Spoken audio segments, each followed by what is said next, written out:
নাফিরার দেশে চলে যেতে হবে, কবরবাসী হতে হবে, কবর আমাদেরকে সবাইকে যেতে হবে। ইসলাম ধর্ম আমার মরার আগে আগে, মৃত্যুবরণের আগে আগে আমাকে আপনাকে আমল তৈরি করতে হবে, আমল সম্পর্কে গচ্ছিত হবে। শুধু দুনিয়া দুনিয়া করতে হবে না, পৃথিবী পৃথিবী করতে হবে না। আমাকে আগে আপনাকে আগে কি করতে হবে? এই পৃথিবীর চেয়ে পরকালকে ভাবতে হবে। قد أفلح من تزكى وذكر اسم ربه فصلى بل تؤثرون الحياة الدنيا والآخرة خير وأبقى। আমার আপনার কর্তব্য করতে হবে এই দুনিয়ার চেয়ে পরকালকে ভাবা। আমার আপনার করণীয় কর্তব্য প্রয়োজন রয়েছে এই দুনিয়ার চেয়ে পরকালকে মর্যাদা দেওয়া, সম্মান দেওয়া। আমরা কি করি? পরকালকে না ভেবে, পরকালের সম্মান না দিয়ে, মর্যাদা না দিয়ে আমরা এই পৃথিবীকে সম্মান দিয়ে আছি। পৃথিবীর বুকে আমরা মেতে আছি, পৃথিবীর রং তামাশায় আমরা মেতে আছি। ইসলাম ধর্মীয় আমার, আপনি কুরবানি দেন, আপনাকে মানা করব না, কিন্তু ভাবতে হবে যে আমার কুরবানিটা কবুল হবে কি হবে না। আমাদের জানতে হবে আমার কুরবানিটা হবে কি হবে না। আপনাকে কোরআন ফলো করতে হবে, হাদিস ফলো করতে হবে যে আমি যে আল্লাহর রাস্তায় কুরবানি দেব বা দিচ্ছি বা দিয়ে যাব, যে পয়সাটা আমি খরচ করেছি কুরবানির জন্য, সেই পয়সাটা আমার কাজে লাগবে কি লাগবে না, আমি আল্লাহকে সন্তুষ্ট করতে পারবো কি পারবো না, আল্লাহকে আমি রাজি করতে পারবো কি পারবো না। আগে ফলো করতে হবে কোরআন, তারপরে হাদিস ফলো করতে হবে। ইসলাম ধর্মীয় আমার, আপনি কুরবানি দিন, আপনাকে কুরবানি দিতে মানা করব না। কুরবানি দিন, একটি বিধান রয়েছে, দিতে হবে, কিন্তু আমাকে আপনাকে আগে খোদা ভীত হতে হবে। আগে আপনাকে আমাকে আপনাকে তাকওয়া অর্জন করতে হবে, পরহেজগারি অর্জন করতে হবে।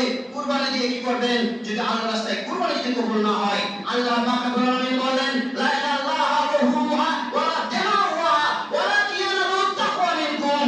আল্লাহ বলেন, আমার মানুষের রক্তের আমার প্রয়োজন নয়, আমি আশাবাদী নয়, আমি মুখোমুখি নয়, আমি তোমাদের মাংস চাই না, আমি তোমাদের রক্ত চাই না, আমি শুধু চাই তোমাদের তাকওয়াই।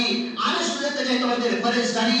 আমি তোমাদের পরহেজগারিটাকে কবুল করব, তাকওয়াটাকে কবুল করব। আমি দেখব তোমাদের সৌন্দর্য মন, সুন্দর মনটাকে আমি আল্লাহ দেখব। তোমাদের মাংস দেখবো না, তোমাদের লক্ষ লক্ষ টাকার যে গরু বা পশু ক্রয় করেছো, খাসি ক্রয় করেছো, ছাগল ক্রয় করেছো কুরবানি দেওয়ার জন্য, আমি এটা দেখবো না। আমি শুধু দেখবো তোমাদের মন, তোমাদের হৃদয়, তোমাদের আত্মা, তোমাদের তাকওয়াই, পরহেজগারি, তোমাদের মনসিকতা আমি আল্লাহ দেখবো। ইসলাম ধর্মীয় আমার, আপনি কুরবানি দেন, আপনাকে মানা করব না। আর আপনাকে দেখতে হবে হাদিস, আর দেখতে হবে কোরআন, ফলো করতে হবে। যদি আমরা একজন ইমানদার হয়ে থাকি, যদি আমরা একজন মুসলিম হয়ে থাকি, মুসলমান হয়ে থাকি, তবে আমরা হাদিস কোরআন ফলো করে কুরবানিটা দেব, যে আমার কুরবানিটা গ্রহণযোগ্য হবে কিনা।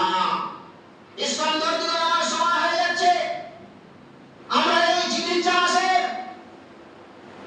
গুরুত্ব দেব, সম্মান দেব, মর্যাদা দেব। এই চিকিৎসা মাসের 1 তারিখ থেকে 10 তারিখ পর্যন্ত এই যে দিনগুলো আছে, আল্লাহর নিকটে খুব পছন্দনীয়। তারকিব শরীফের হাদিস খুব পছন্দনীয়। আর এই দিনে যে ইবাদত, আল্লাহর যারা ইবাদত করে, এই ইবাদত খুব গুরুত্বপূর্ণ, খুব পছন্দ করেন। তাই নবী বলেছেন, এই দিনগুলো তোমরা লা ইলাহা বেশি বেশি করে পড়বে, আবৃত্তি করবে, লা ইলাহা পড়বে। তোমরা লা ইলাহা পড়বে এবং তোমার জিকির করবে, আর তোমরা তাকবীর পাঠ করবে, জিকির আজকার করবে, তোমরা জিকির আজকার করবে। আল্লাহ পাক রব্বুল আলামিন এর নবী স্বয়ং ঘোষণা দিলেন। তারকিব শরীফের হাদিস।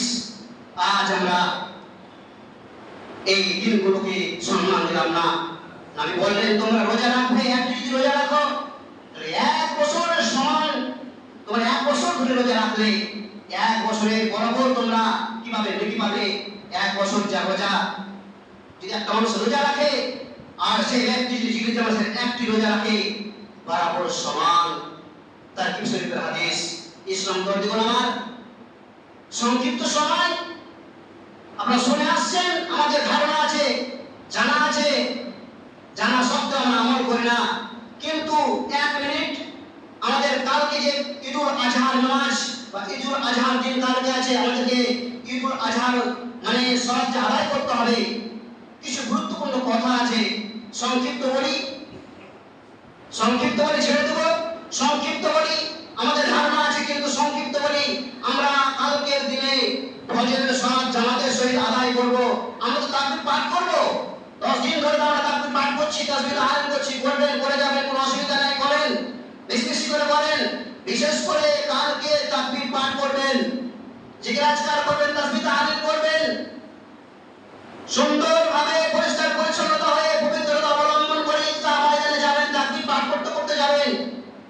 ঈদের দিন তাকবীর পাঠ করবেন, ঈদগাহ ময়দানে ঈদগাহ মাঠে তাকবীর পাঠ করবেন, বেশি বেশি করে তাকবীর পাঠ করবেন। এখন দলবদল বলা যাবে কি না যাবে, মাইকে বলা যাবে কি না যাবে, আমি বক্তব্য দিতে আসিনি, কিন্তু জিকির আজকার কমিটি ব্যক্তিগত আমাকে আপনাকে জিকির করতে হবে।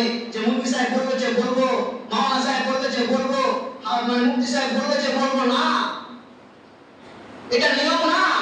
বলতে হবে আমাকে, আপনাকে ভালোভাবে বলতে হবে না আমার আপনার ইবাদত, আমাকে আমার ইবাদত আমাকে করতে হবে, আল্লাহর ইবাদত আমাকে করে যেতে হবে। আমার কবরে কেউ যাবে না, আমল আমি করে যাব, আমার সঙ্গে আমল যাবে। কিন্তু মুফতি সাহেব বলে যে বলতে হবে, মাওলানা সাহেব বলে যে বলতে হবে, এটা নিয়ম না। কিন্তু মানুষ তো বেশিরভাগ ফাঁকিবাজ, এমনি তো নামাজ পড়ে না, পাঁচ ওয়াক্ত নামাজ পড়ে না, কিন্তু যখন